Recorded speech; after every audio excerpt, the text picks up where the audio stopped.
Hay discusiones sobre por dónde llegaron los primeros pobladores americanos, pero es indudable que llegaron antes que nadie.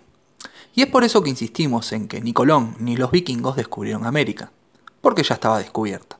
Esa vieja visión eurocentrista solo busca deshumanizar a los habitantes originarios para justificar la ocupación de sus tierras. ¿Llamamos colonización entonces a este hecho histórico? Vamos a llamarlo descubrimiento y colonización europea de América, pues el descubrimiento de Colón no es lo mismo que la colonización que van a hacer años después otros como Cortés y Pizarro.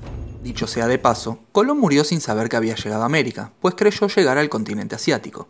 ¿Y por qué quería ir a Asia en barcos y podía ir por tierra? Porque el Imperio Otomano dominaba todas las rutas terrestres que llevaban al continente asiático. Esto hizo que los europeos buscaran otras rutas.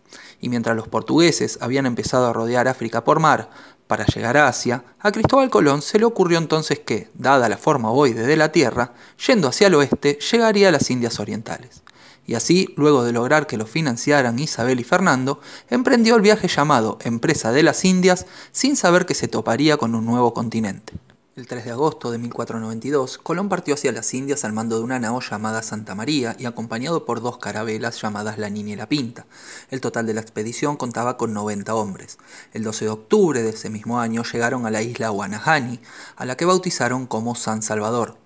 Colón realizó 3 viajes más y siempre creyó haber llegado a las Indias.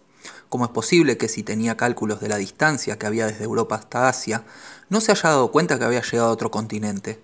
Esto se debe a que en sus cálculos el diámetro de la Tierra era menor. Años después se sabría que efectivamente se había topado con un territorio desconocido y que la Tierra era más grande de lo que creían los europeos. Pasando al tema de la colonización, vamos a hacer una aclaración previa. Si bien la historia de la conquista española suele verse desde la leyenda negra y la leyenda rosa, una en donde los españoles son re malos y los aborígenes re buenos, y la otra en donde es al revés, lo cierto es que la historia es mucho más compleja. Desde mi punto de vista, los españoles hicieron todo lo que estaba a su alcance para apropiarse de las riquezas que había en estas tierras, y no dudaron en masacrar y esclavizar tantos aborígenes como fuera necesario.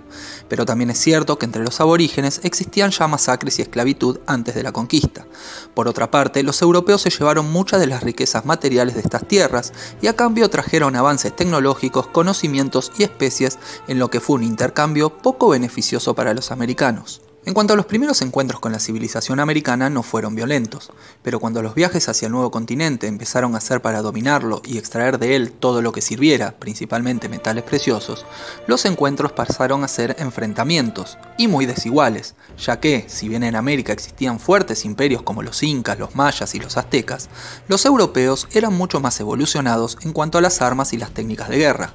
Aunque eso solo no puede explicar que pequeños ejércitos europeos hayan vencido a millones de nativos americanos. Para explicarlo, hay que decir que los españoles contaban con la participación de tribus enfrentadas a los imperios americanos, lo que les dio el número necesario para vencer.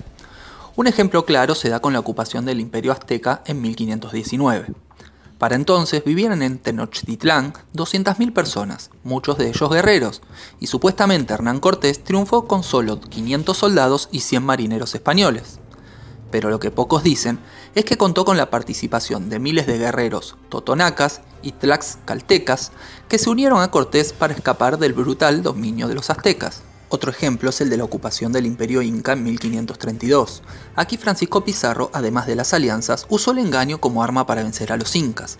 Y es que cuando se realizó un encuentro al que los confiados incas acudieron desarmados, ya que eran 5.000 soldados frente a 170 españoles, estos los emboscaron y tras masacrarlos secuestraron al rey inca. Atahualpa ofreció oro y plata a cambio de su libertad, y durante los próximos 4 meses los españoles recibieron alrededor de 6.000 kilos de oro y casi 11.000 de plata.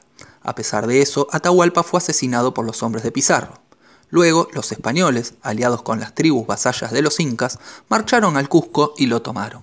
Por último, hay que decir que una de las armas más importantes con las que contaron los españoles fueron las enfermedades que trajeron de Europa hacia América. Estas enfermedades, inofensivas para los europeos, terminaron con la vida de millones de aborígenes que no contaban con los anticuerpos necesarios para combatirlas. Cada 12 de octubre se habla del Día de la Diversidad Cultural, pero la realidad es que los españoles, pero también los portugueses, franceses, holandeses e ingleses, tomaron por la fuerza las tierras americanas, haciéndolas colonias propias, robando todas sus riquezas, imponiendo sus culturas, sus idiomas, sus religiones y ocasionando un gran descenso demográfico de los pueblos originarios, ya que entre guerras y enfermedades se acabó con la vida de millones de habitantes originarios de estas tierras. Hoy, más de 500 años después del descubrimiento y colonización europea de América, nos siguen surgiendo preguntas y podemos seguir reflexionando sobre estas culturas, de las que viendo cómo funciona el mundo actualmente, quizás tenemos mucho que aprender.